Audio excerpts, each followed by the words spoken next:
Yo, halo. Kali ini saya akan membahas handphone Android bezel-less yang saya beli 100 ribuan, yaitu Sharp Aquos 402 SH. Ya, limbah Jepang.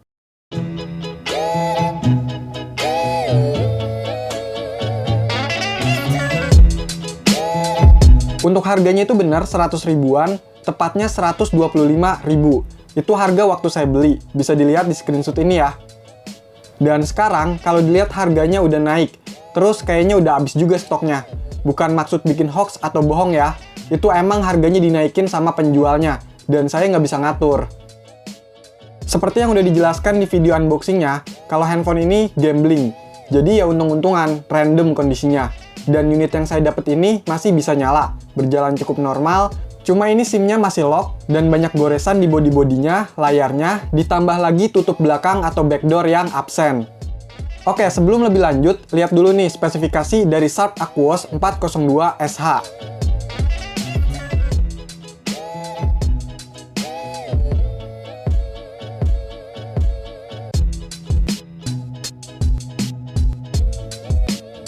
Layar dengan ukuran 5,5 inch, Full HD 401 ppi dengan bezel yang sangat tipis di bagian kiri, kanan, dan atas, itu bikin handphone ini beda dan keren banget. Jujur, saya masih kagum ngelihat bagian layar handphone ini, yang hampir kelihatan layar semua gitu. Ya, walaupun pada kenyataannya, kalau dilihat bagian bawah layar itu ada dagu yang tebel banget. Seakan-akan bagian bezel kiri, kanan, dan atasnya itu diserap di bagian bawah sini. Tapi ya untuk ukuran handphone yang dirilis sekitar tahun 2014, dimana masih jarang banget handphone-handphone dengan desain bezel-less, ini udah keren banget. Nah, di bagian dagu itu ada kamera depan 1,2 megapiksel. Karena bagian atasnya nggak ada ruang dan nggak ada sistem pop-up, ya kamera depan letaknya jadi ada di bagian bawah layar. Dan untuk kamera belakang beresolusi 13 megapiksel, hasilnya menurut saya masih cukup baik. Lanjut bahas performa di handphone ini. Dengan menggunakan chipset Snapdragon 801, GPU Adreno 330, dan RAM 2GB, handphone ini tuh dapat skor Antutu sekitar 60 ribuan. Ya emang, kalau zaman sekarang skor segitu kecil banget. Bahkan handphone-handphone mid-end yang sekarang, kayak si Orange 9A atau 9C, itu bisa dapat skor lebih besar. Ya maklum lah, walaupun Snapdragon seri 800, tapi karena udah lumayan berumur, ya nggak sehebat seri 800 yang sekarang. Cuma yang agak disayangkan, ini OS-nya udah mentok di Android 4.4 KitKat. Ditambah lagi kostumisasi yang nggak begitu banyak. Jadi fitur-fiturnya itu menurut saya kurang, dan agak ngebosenin. Bahkan ada beberapa aplikasi yang udah nggak support karena versi OS-nya udah terlalu lawas. Buat main game sekelas Mobile Legends itu masih bisa, dan dapat settingan sampai grafik high. Tapi ya jangan di-set ke rata kanan juga. Soalnya pakai medium aja pas main kadang-kadang masih kerasa frame drop-nya.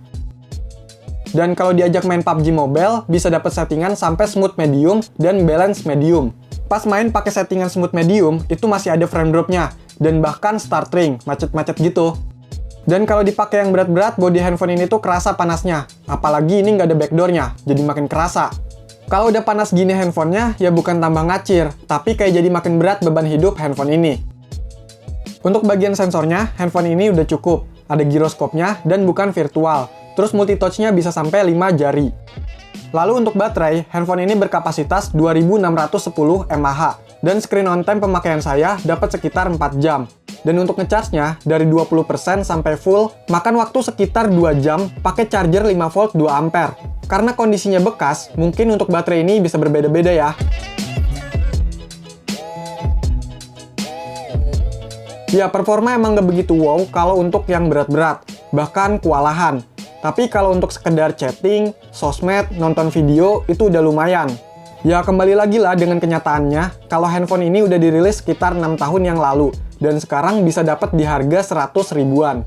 Jadi ya udah dapat spek segitu, performa yang seperti itu, dan desain yang masih cakep, menurut saya ini masih worth it lah. Oke, mungkin itu aja yang bisa saya bahas dari Sharp Aquos 402 SH. Kalau ada pertanyaan atau info tambahan, komentar aja ya. Sekian video ini, semoga bermanfaat. Silahkan di like, share, dan subscribe channel ini. Terima kasih.